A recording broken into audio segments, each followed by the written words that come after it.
Hoy tenemos a nuestra querida Noemí también, que nos viene a visitar aquí en este día lunes. ¿Cómo estás, Noemí? Bien. Te ves preciosa el día de hoy. Igualmente.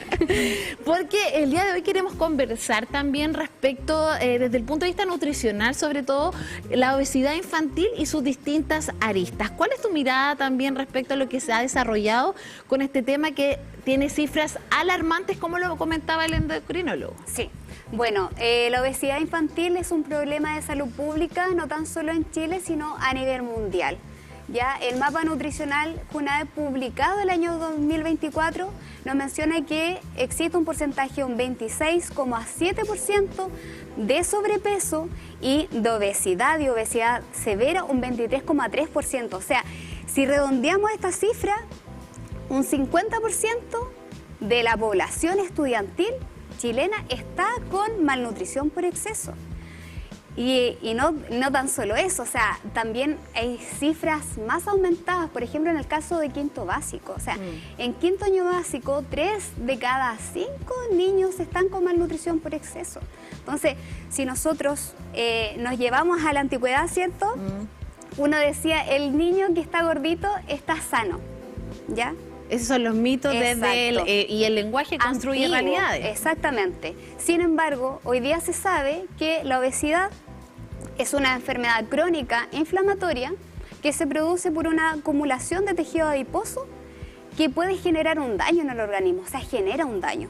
O sea, no tan solo, ¿cierto?, que es la puerta de entrada de diversas patologías como las enfermedades crónicas no transmisibles, sino también, por ejemplo, a daño estructural del esqueleto, ¿cierto?, de la columna, problemas de las rodillas también, problemas con el autoestima, depresión, trastorno de la conducta alimentaria. Exacto. O sea, nos puede llevar a una gama de problemas, no solamente relacionados con la salud física, sino también con la salud mental. Noemí, y en ese aspecto, ¿cuáles son las recomendaciones desde el punto de vista de la nutrición también para los padres que el día de hoy nos están viendo y que de alguna manera dicen, no, a lo mejor mi hijo o mi hija no presenta obesidad, sino un sobrepeso? ¿Hay alguna diferencia también ahí? Bueno, es la acumulación, ¿ya? Y también esto, ¿cómo se hace? A través de, uno lo lleva, ¿cierto?, a la nutricionista o a sus controles de salud. Y ahí el niño se evalúa no a través solamente del IMC, ya como un adulto, sino a través de las tablas que son los patrones de crecimiento. Y ahí, según en el percentil, quien se encuentra el niño, según su peso, ¿cierto?, y su talla, se puede categorizar. Y una vez que ya se realiza la categorización, ¿cuáles son los próximos pasos a seguir y las acciones específicamente desde el punto de vista nutricional? Bueno, lo primero es conversar con el entorno familiar.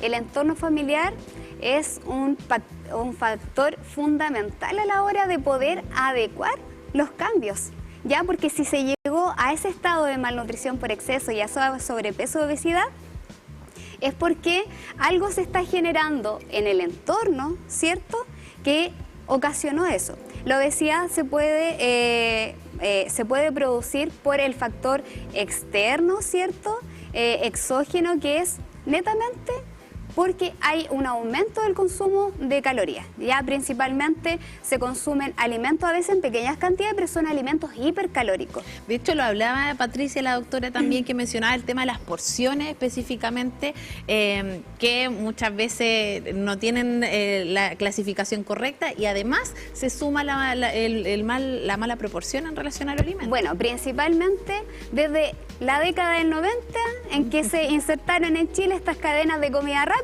sí, se empezaron a generar, ¿cierto?, este aumento. De hecho, el perfil epidemiológico de Chile cambió a partir de ahí. Desde ahí también las enfermedades, como se categorizan, también cambiaron. A raíz de eso, porque hubo cambio de la alimentación.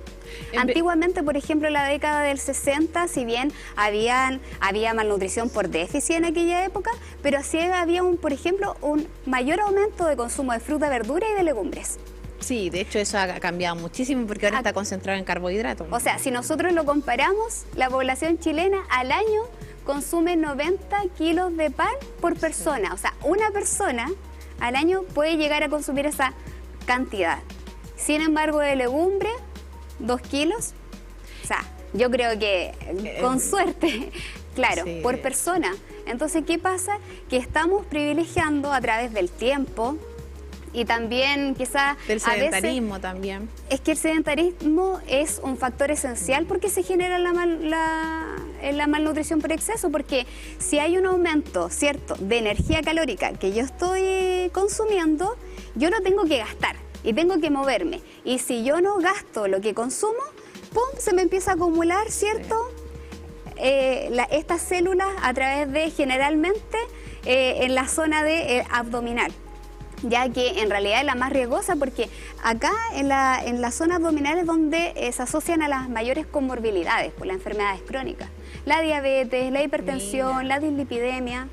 Entonces, a veces hay gente que tiene un tema con el peso, de que se pesa todos los días o día por medio, que tampoco es algo saludable. ¿Ya? Y sobre todo desde el punto de vista de la infancia, donde muchas veces se ven expuestos, ¿cierto?, en ciertas situaciones a bullying, producto también claro, de este tema. Entonces, ¿cómo los padres pueden manejar esta situación considerando que eso también genera un efecto desde el punto de vista psicológico? Exacto, porque al generar este bullying, ¿cierto?, el niño se estresa, genera ansiedad, ¿y qué hace? Come. Y sigue generando y aumentando. Exacto. Entonces ahí, cuando se hace la intervención nutricional, uno lo tiene que hacer con el entorno familiar. Porque generalmente cuando el niño tiene malnutrición por exceso, tiene padre o madre obeso también, o con sobrepeso. ¿Y cuál es el reporte o el feedback que tú recibes por parte de los padres cuando haces esta reunión, ¿cierto?, con el entorno familiar, abordando un tema que está afectando la salud también del hijo o hija? Bueno, hay que tener en cuenta que nadie lo va a hacer 100% al pie de la letra, ¿ya? Hay que ir haciendo un cambio de a poco. ¿Ya? Por ejemplo, si el niño está acostumbrado a tomar 2 vasos de bebida o 3 vasos de bebida, empezar a generar pequeños cambios. Ya. Se toma 1 vaso o 1 vaso y medio de bebida y ahí vamos negociando hasta que después tiene de nuevo la nueva consulta y ahí se van generando nuevos objetivos. Entonces, porque también desde la instancia haciendo el cambio desde a poco. Porque no podemos generar que el niño deje, por ejemplo, de consumir endulzantes, ni estas bebidas azucaradas o jugos azucarados de un momento a otro, porque no lo va a hacer. O sea, puede que él diga que sí, pero claro, porque en general lo que pasa es que es difícil bajar de peso. ¿Por qué? Porque nosotros cuando consumimos alimentos y el azúcar tenemos esta sensación de recompensa. Pero cuando nosotros estamos en restricción nos están quitando algo. Claro, entonces tenemos resistencia a generar ese cambio. Entonces por eso es importante empezar a hacer un cambio paulatino y también la actividad física. La recomendación, ¿cierto?, de actividad física es 1 hora diaria, o sea, 60 minutos. ¿Tanto para los niños como para los adultos? Para los niños. Ah, para los niños. Ya. Para los niños, sí. 1 hora de actividad física, pero si el niño es sedentario y no realiza actividad física, partamos por 20 minutos. Partamos por 20 minutos y después se va incrementando hasta llegar a la hora. Puede ser una caminata, generar dentro de la familia conductas que nos lleven a actividad al aire libre. Y estar unidos también como familia, conectando. Almorzar juntos, tratar de por lo menos al día tener una comida. Todos juntos, donde se converse. Y lo otro es muy importante que no castiguemos ni premiemos a través de la alimentación. ¿A qué te refieres con eso? Profundicemos en lo que estás mencionando. Por ejemplo, si el niño le va excelente, tiene una prueba y se saca un 7. Vamos a comer un helado. Exacto. Puede pasar. Sí, porque él que va a asociar la felicidad con el helado. Entonces, eso es lo que nosotros tenemos que tratar de evitar. De asociar los sentimientos con la alimentación. Por esa conducta, ¿cuál sería el cambio que podría tener la madre o el padre en relación a eso? Ir a dar adulto significativo. Claro, ir a dar una vuelta al parque, ir a andar en bicicleta, hacer una actividad que el niño quiera, quizá un juego de mesa. Entonces, algo que el niño disponga que sea una actividad que no esté implicada en la alimentación. Perfecto. Entonces, y lo mismo al revés, por ejemplo, pasa que hay adultos, lo que tú hablabas del tema de las porciones. Sí. Bueno, la otra vez cuando hablamos, ¿cierto?, de la alimentación preescolar y escolar, yo expliqué más o menos la cantidad de porciones por el grupo etario. ¿Ya? Si bien es cierto, ¿qué pasa? que hay algunos padres o a veces los abuelos, los cuidadores que están a cargo, ¿cierto?, de los niños, no dejan que el niño se levante de la mesa hasta que se coma toda la comida. Entonces, es una frase que yo creo que venimos escuchando hace muchos años. Desmitifiquémosla. Sí. ¿Nosotros qué debemos lograr? Nosotros debemos lograr que el niño perciba la sensación de saciedad. ¿Ya? La leptina, ¿cierto?, que es la hormona de la saciedad, lo ideal es que él logre identificarla. Entonces, o sea, si el niño no quiere comer, no obliguemos al niño a seguir comiendo. O si hay algún alimento que él dice, no, es que no quiero, es que no me gusta. Por ejemplo, el brócoli, típico del caso del brócoli, que dice que es claro, que el niño no le gusta el brócoli. Entonces, ¿qué hacemos con el brócoli?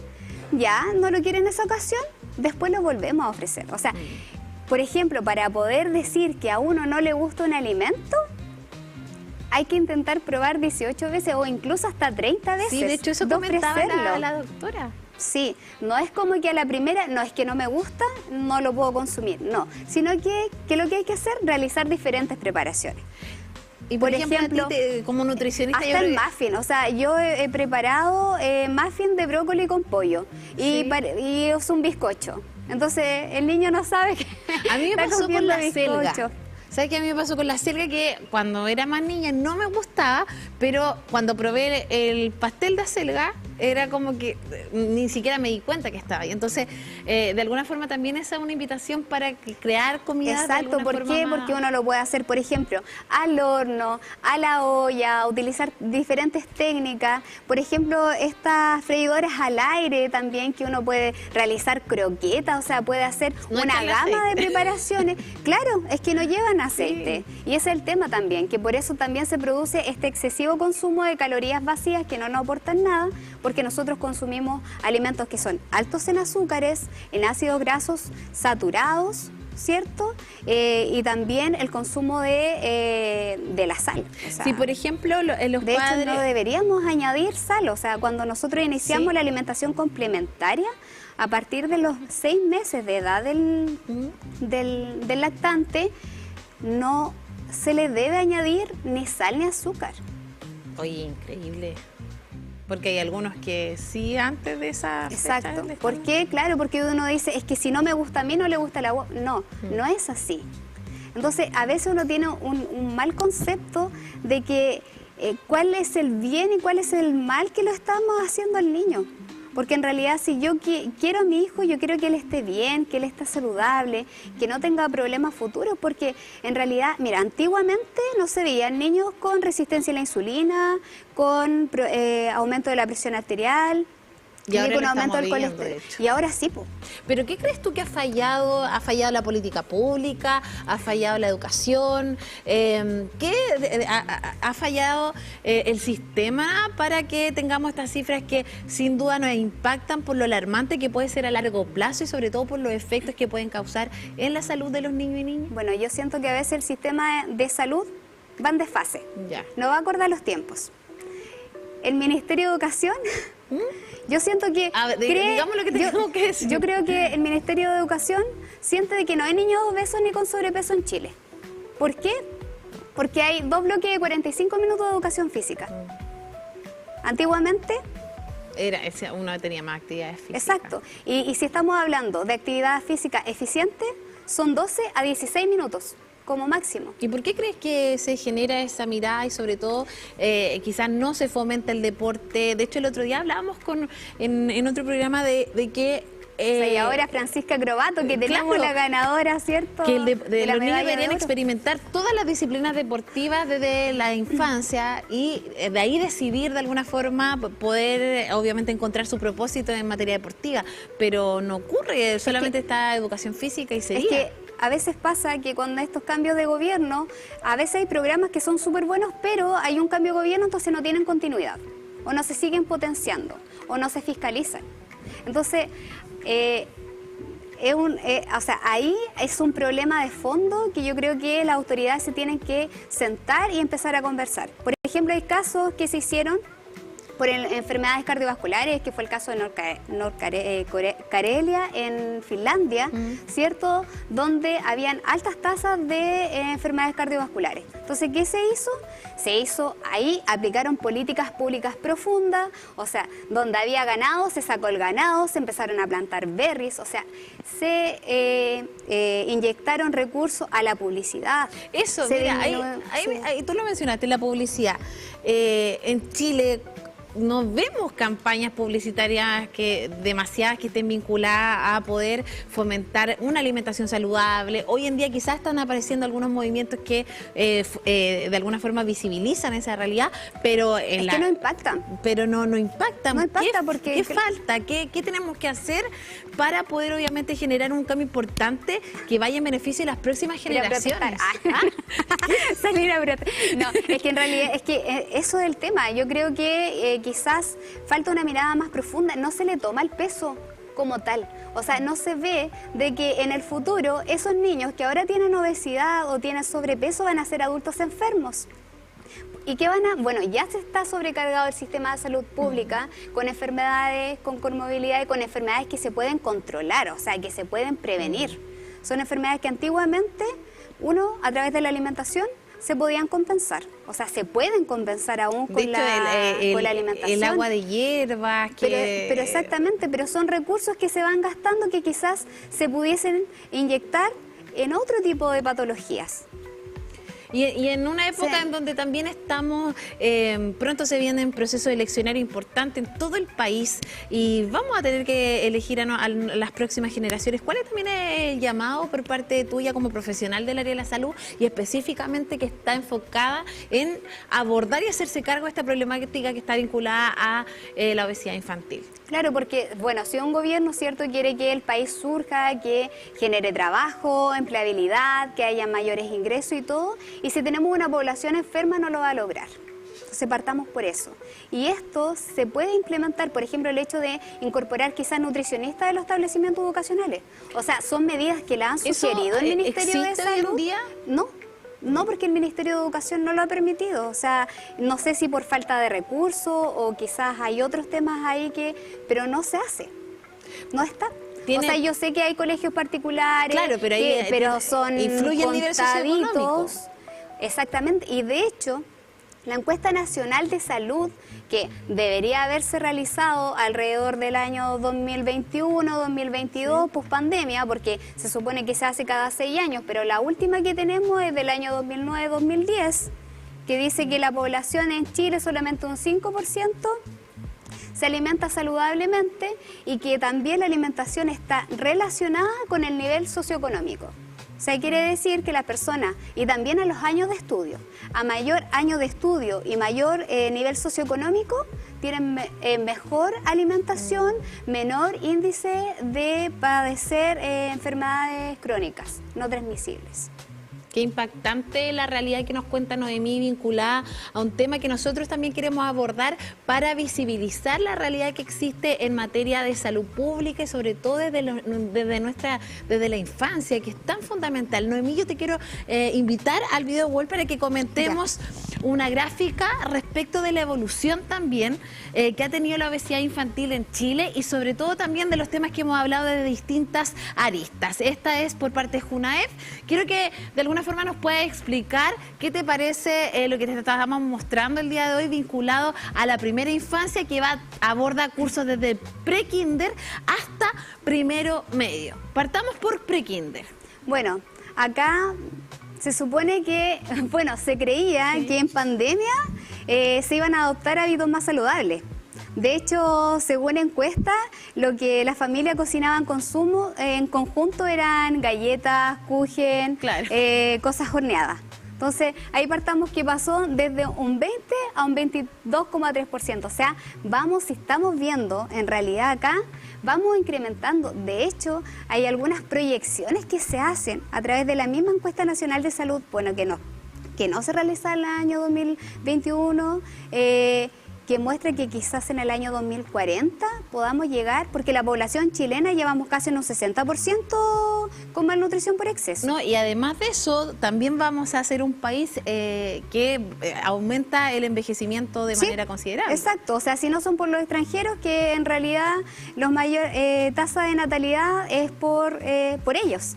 Porque en Chile hay ahí entre 1,3 y 1,5 tasa de natalidad en Chile, o sea, súper, muy bajo. Y entonces se va a generar eso, una población envejecida, y la población joven va a estar enferma, y los padres envejecidos van a tener que cuidar a su hijo enfermo. O sea, eso es lo que yo puedo observar a través de esta lámina. Y además, por ejemplo, vemos que en Kinder ocurre que desde el año 2009 tenemos un porcentaje de 19,7% y aumenta considerablemente a un 25,8%. También del estado nutricional de obesidad severa.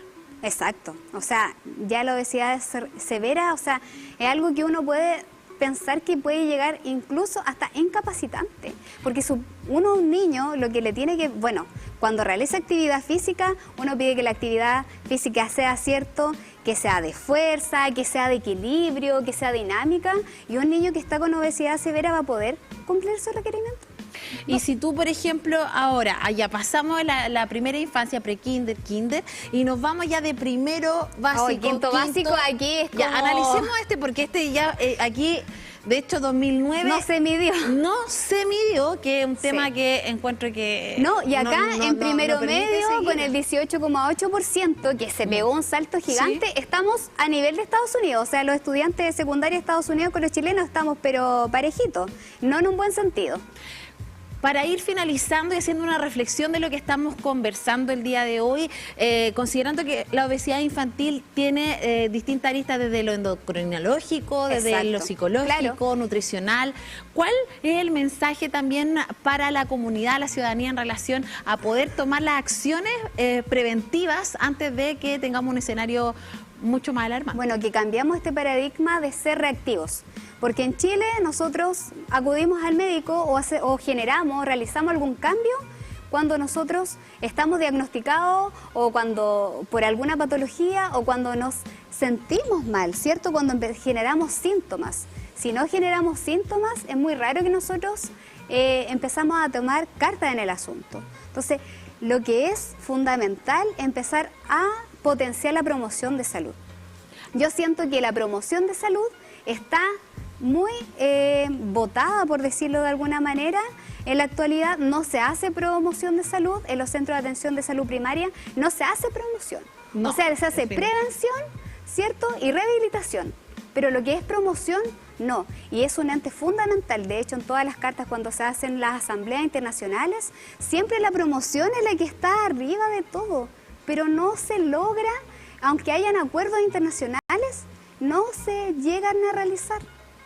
Noemí, para ir, primero agradecer tu presencia el día de hoy, por estar con nosotros, por concientizarnos desde tus conocimientos también, y también que la gente te siga en Instagram, porque tiene un contenido bastante interesante vinculado al tema nutrición.